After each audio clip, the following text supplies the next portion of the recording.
एक शहर में एक सेठ का बड़ा कारोबार था। वह अपने धार्मिक प्रवृत्ति होने के कारण पूजा पाठ बहुत करता था, पर उसे अपने इष्ट देवता को एक बार साक्षात दर्शन करना चाहता था। तभी उसके घर एक भिक्षुक, एक साधु आया। सेठ ने अपनी बात उसे विस्तार से बताई।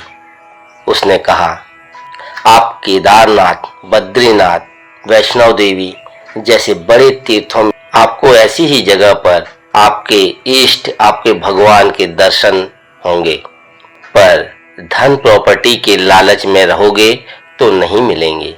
तब सेठ ने सारा धन संपत्ति दान कर चले गए। सभी तीर्थों में गए, वहां उन्हें मूर्ति के दर्शन हुए, पर साक्षात नहीं हो। वहां भी उन्होंने पूछताछ की, मेरे प्रभु, मेरे इष्ट के दर्शन कैसे होंगे? बड़े बड़े साधु संत भी घोर तपस्या किया करते थे, जंगल में रहा करते थे, तब भी उन्हें भगवान के दर्शन नहीं होते थे।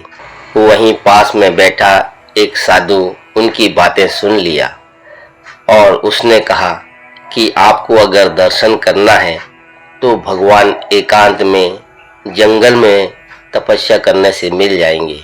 तो वो सेठ जंगल की ओर चल दिया। वहीं पास पर एक कुटिया दिखाई दी। कुछ साधु संत तपस्या कर रहे थे। सेठ ने उनको अपना सारा उद्देश्य बताया। संतों ने कहा, यहीं रहकर तपस्या करो। 3-4 साल बीत गए। वहां भी सेठ को एक अपने इष्ट, अपने प्रभु के दर्शन नहीं हो पाए।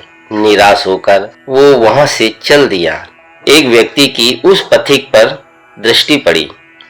सेठ बड़े ही निराश भाव से कहीं जा रहे हैं। उसने उस सेठ से पूछा, क्या हुआ सेठ जी?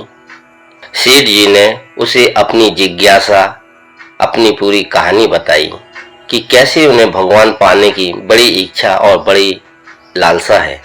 तब उस पथिक ने उनसे कहा, हमारे गांव में एक महात्मा आए हैं, उनका नाम बुद्ध है, वो खुद भगवान ही हैं, वो तुम्हारी सारी समस्या का हल कर देंगे। सेठ गौतम बुद्ध के पास पहुंचे। तब सेठ वहां से चल दिए और गौतम बुद्ध जी के पास पहुंचे और उन्होंने अपनी सारी बातें बताई।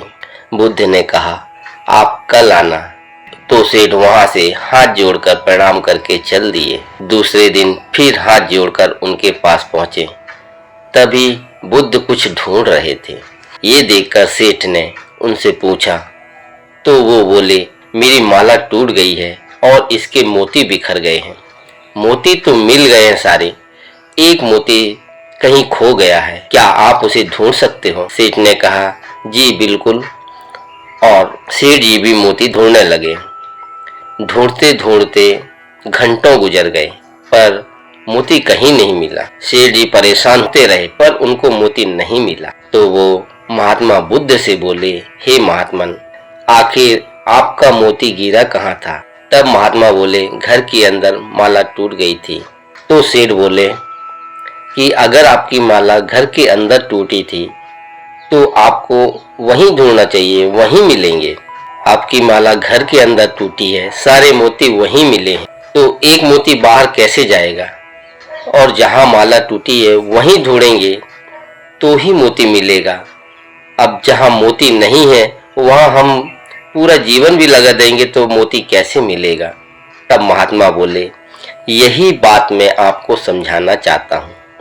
ईश्वर आपके अंदर है, ईश्वर आपके अंदर है और आप उसे पहाड़ों में, मंदिरों में और यहाँ वहाँ ढूंढने से क्या आपको ईश्वर मिल पाएंगे?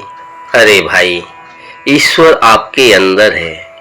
आपको ध्यान करना चाहिए, भक्ति करना चाहिए, सच्चा जीवन व्यतीत करना चाहिए। पेड़ पौधों की तरह, नदियों की तरह, सूरज की तरह इनसे कुछ सीखो। ये प्रकृति है, ये हमेशा देते रहती है और हमेशा देते रहेगी।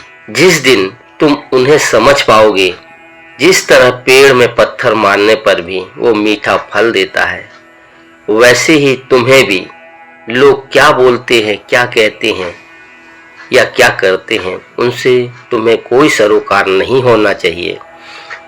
तुम्हें तो बस दूसरों की भलाई करना है, दूसरों को शिक्षा देना है, उनको मीठा फल देना है, चाहे वो आपके साथ बुरा ही क्यों ना करें। इस तरह से सच्चाई से जीवन व्यतीत करो और एक नाम को जो तुम्हारे इष्ट हैं उन पर ध्यान दो।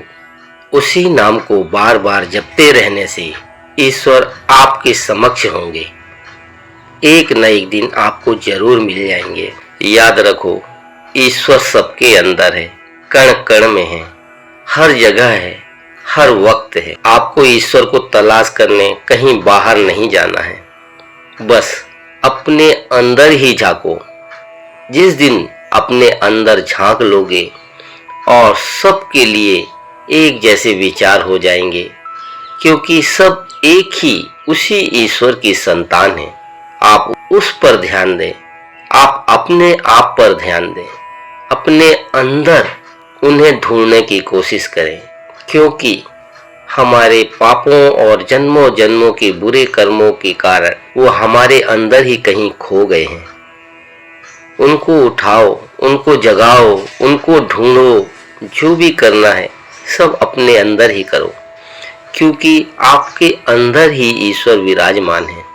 अगर आपको ये बातें सच लग रही हों तो आप जरूर एक बार अपने आप पर ध्यान दें और ईश्वर को पालें।